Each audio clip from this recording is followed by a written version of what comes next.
You've probably found that cast iron pan in the back of a cabinet, the one that used to belong to your mom, or the one you grabbed for $2 at an estate sale, and felt your stomach drop at the orange-brown spot spreading across it.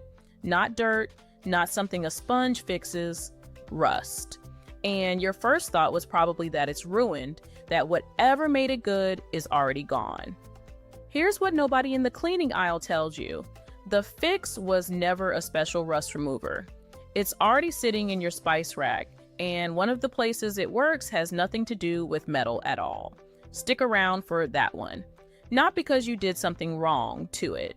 Rust isn't caused by neglect the way you probably think it is. It's caused by moisture-meeting iron, full stop, and it happens to careful people just as often as careless ones. Cream of tartar, potassium bitartrate, is a byproduct of winemaking that ended up in your spice rack because it's also a baking ingredient, the thing that keeps egg whites stiff and stops sugar from crystallizing. But it's also a mild acid, and mild acids do something rust removers built around sandpaper and wire brushes simply can't. They bind directly to the rust itself, the same way a squeeze of lemon juice cuts through the metallic smell on your hands after handling a copper pot. Here's the difference that actually matters. A wire brush or steel wool physically grinds rust off a surface, taking a thin layer of the metal underneath along with it, which is why aggressive scrubbing leaves scratches, thins out cast iron seasoning, and dulls chrome a little more every time you do it. Cream of tartar works chemically instead. It reaches into the rust, iron oxide, and pulls the iron back out of it, lifting the stain away while leaving the solid metal underneath completely untouched. That's the whole difference between removing rust and removing metal.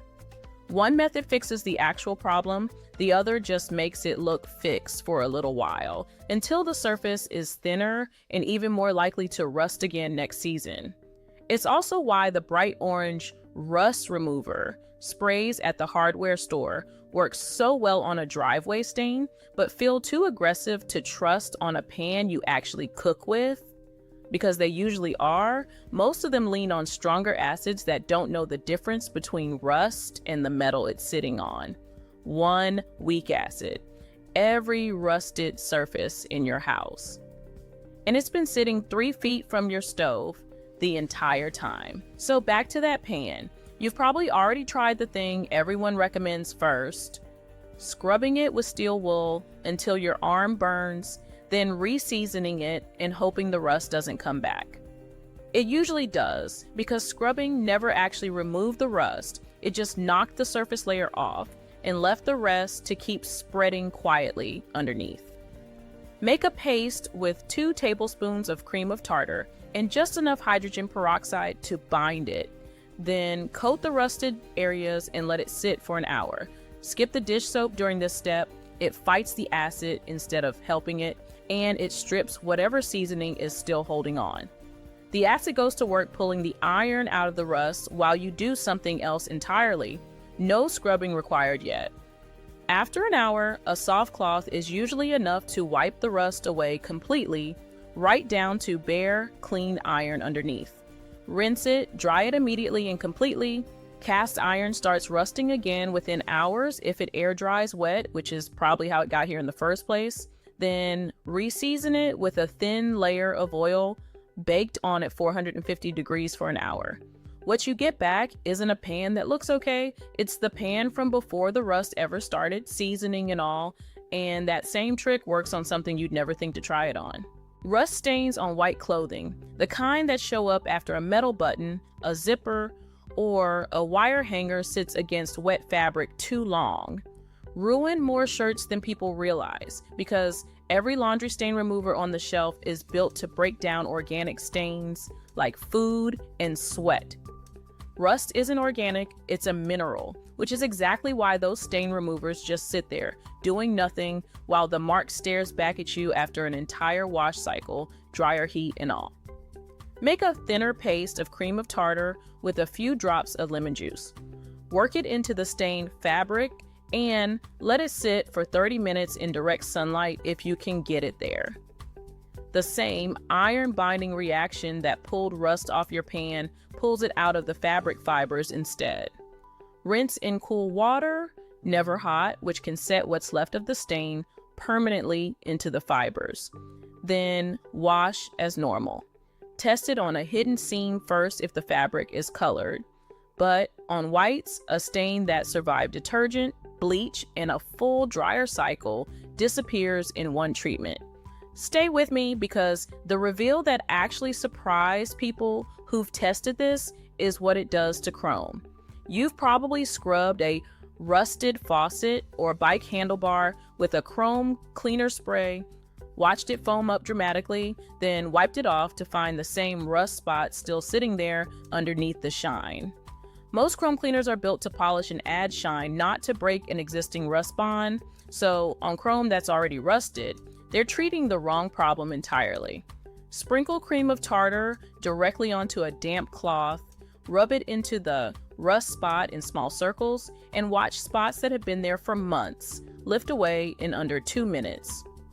Chrome is thin enough that the same chelation reaction works almost instantly compared to the full hour cast iron needs.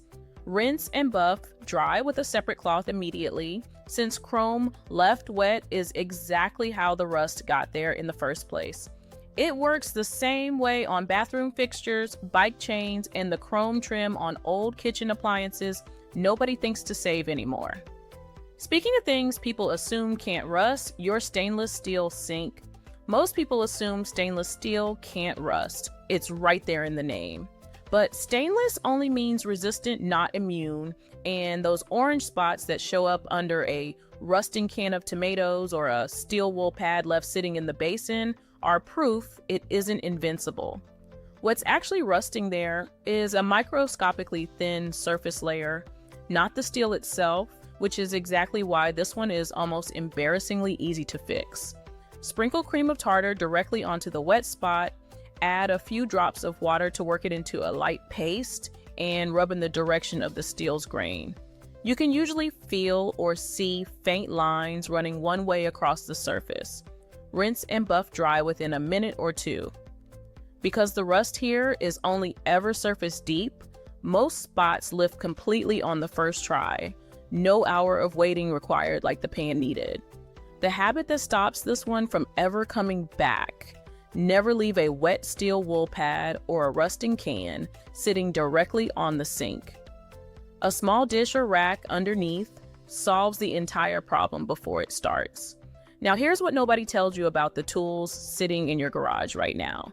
Most people assume a rusted garden trowel, a padlock, or a wrench that's been sitting in a damp shed is basically disposable at that point.